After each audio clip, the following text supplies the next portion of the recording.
Today in Cannabis News, a major U.S. House panel passes a proposal for the second time to eliminate the federal prohibition on cannabis. Senator Chuck Schumer claims that prominent senators have reached an agreement not to push for cannabis banking reform until federal prohibition ends. And as more states legalize the plant, excessive cannabis consumption incidents amongst canines are on the rise, according to the ASPCA. It's Monday, October 4th, and this is your Trichomes Morning Buzz. Broadcasting live from the Trichomes.com studios in Southern California, it's time for your Morning Buzz. We bring you late-breaking news that keeps you up to date with what's happening in the cannabis industry. First up, a crucial U.S. House panel passed a proposal that would update federal cannabis policy and would seek to foster social equity. The Marijuana Opportunity Reinvestment and Expungement, or the MORE Act, received a 26-15 vote from the House Judiciary Committee, which is helmed by Representative Gerald Nadler, the sponsor of the bill. The vote was largely partisan, with every Democrat voting in favor and every Republican voting in rejection of it except for two.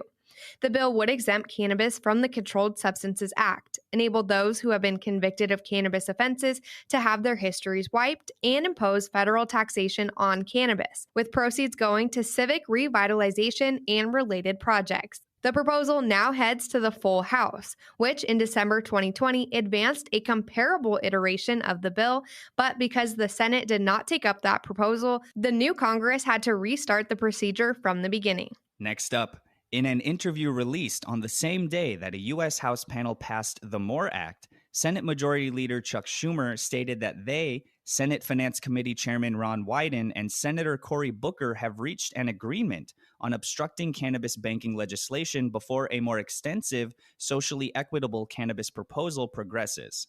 However, if legislators are able to integrate socially equitable components, like record expungements for earlier cannabis charges, within independent defense policy bills that the Senate will be considering soon, they are willing to find an alternative approach to progressing banking reform.